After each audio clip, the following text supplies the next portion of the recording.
good historical piece as well. James Madison, kind of a semi-famous guy, 1792 wrote a short paragraph, and if you ever get time to be able to read this, just Google in James Madison property 1792, and it's a short piece that he wrote on private property. That term that we hear all the time about your home is your castle, he references that in 1792, but he also says not only is your home your castle, but your religion, your faith is your most intimate castle. It is your most intimate piece of property, and government does not have the right to come invade your castle, nor do they have the right to come invade your most private castle, your religious faith as well. So it's a big deal that we've looked at for a very long time. Frank, I had a point to that. Yeah. Absolutely correct, and I like that. But think about it in even simpler terms. You're not saying it's complicated. Well, no, just think about it in terms of when we read the Declaration of Independence and the idea that all men are created equal, and this is grounded in nature, which is the source of our rights. We talk about liberty and rights a lot. So does the left. The fundamental question here is what's the source of the rights? What's behind that? And the beauty of the Declaration is you can understand it as a philosophical question, but also as a theological question. And either way you read it, you can't understand liberty as they understood it, and I think as we as conservatives understand it, without an idea that there is transcendence. Because anytime you deny that, which is say that you recognize the possibility that man could be God, yes, whether you're George III and your divine monarch or you're Mao in China, it leads to what? Tyranny. Unless liberty politics allows all this to be possible. And if you lose that understanding, that foundation of what liberty means, you're going to start going down that road towards a reshaping of man, like the communists or the socialists want to do, or just kind of a decadent decline of the culture that has no meaning, and people are looking for it, and it's not there anymore. And it's really the genius behind C.S. Lewis's moral lawgiver argument that we read in Mere Christianity, that other people have reiterated in different ways. It's the idea that everyone believes, everyone on earth, it's this thing that has stumped secular sociologists for a long time, that people of different cultures and in different parts of the world all share this idea of a higher moral law, that there is some idea of a human right and some things are wrong. Some things are in violation of a human right. Even if we disagree on the manifestations of that, everyone kind of agrees there's some things that you were just born with. And yet, even the people who say that they are proponents of rights, proponents of liberty, sometimes deny that there is a moral lawgiver, a transcendent force, as you said, that is giving us those things. I found it to be very important with my generation, who insists that everything is a right, even privileges are rights. Many times millennials also are religious nuns. We're the largest generation of religious nuns. We are secularists. To start with the rights argument and to say, okay, do you believe that some things are right and wrong? Do you believe that you have rights that you were born with that President Trump shouldn't be able to take away? That gets a resounding yes from most millennials. And then back up from there and say, why? Where does it come from? And typically it gets people to think, why do you believe in human rights? Why do you believe that there are some things that are just wrong, some things that are just right? If you truly just believe in survival of the fittest, if you truly just believe in natural selection, you have no right to say that someone stealing from you is wrong, or everything is a right, even the privileges, without thinking, well, what are rights? Where did our rights come from? Is there existence of absolute truth? And these are really fundamental questions that at one point a lot of people agreed on. But unfortunately, with postmodernism that is really kind of pervading academia and different parts of our culture, we started to question the existence of truth. And so what I'm seeing is, you said, though, that only works for so long. People do desire meaning. They do desire truth and morality. And you see, I think, a shift back in towards the direction of people seeking truth. Well, I think one of the mistakes that conservatives have often made, which is a move that the left wanted to make, is we start with rights, and we always go there first in our conversations. What we should do, which you've said, is really the first question is, what does it mean to be human? Because that's a different question. What does it mean to be a flourishing human being? What is required for that? Liberty is required. Liberty to do what? It asks a whole different series of questions. The Declaration tells us we have the rights to life, liberty, and the pursuit of happiness. What does that mean, to pursue? We are naturally drawn towards going towards something. Happiness, which is, of course, the great classical objective of human life. And they all understood that that means a complete happiness, which leaves open the possibility and actually points us toward the possibility of coming to understand that happiness as a fulfillment in a beatific vision, understanding God, coming to know those truths. You're absolutely right. If there's no truth beneath our liberty, whether it's the laws of nature or nature's God, there's no grounding for it. And so now we're subject to the arbitrary dictates of the Supreme, that the rights that government is meant to secure do not come from government.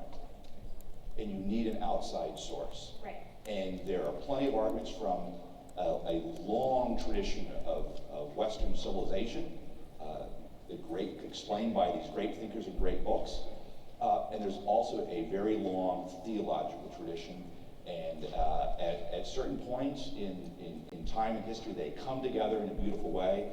And one of those, I think, is the almost providential moment of the American founding, in which those two things come together to battle together to create this liberty, but a liberty that allows for economic flourishing, personal flourishing, individual liberty, but also a protection and an encouragement of this divine thing in man, which is to seek and pursue these higher truths. So we haven't always gotten it right as a culture, and we're struggling as a culture again currently with the issue of religious liberty.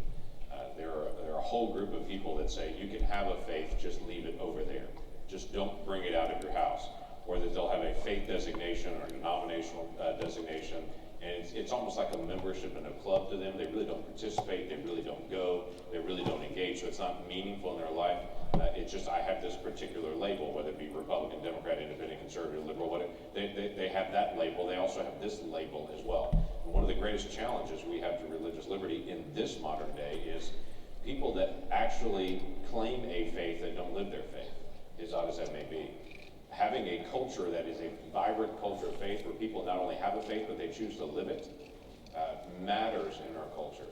I tell people all the time, everything you do, it affects how I treat my wife, it affects how I treat my children, it affects my relationship with other people, it affects how I disagree with people that are clearly wrong because they disagree with me.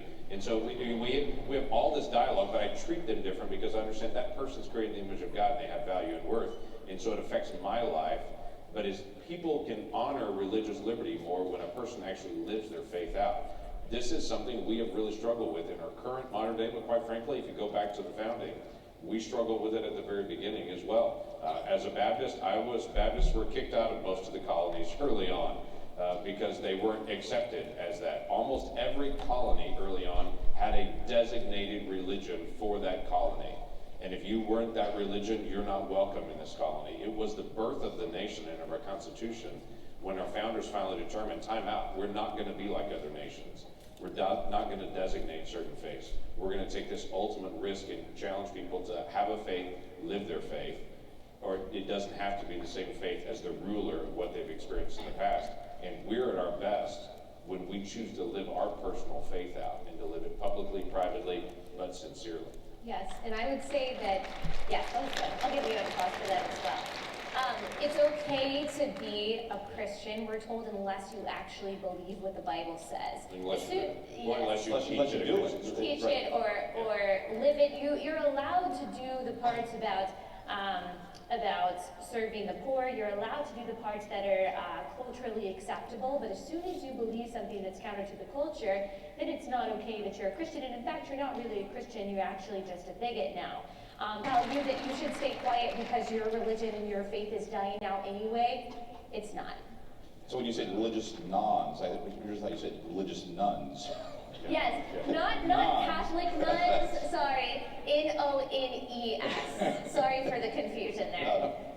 No, that's a great point. The other thing I worry about, and this is especially true with young people, is that they see the world as being unfriendly to their faith, and they want to pull out of that and into their own communities. And there's a large movement within conservatives to do this.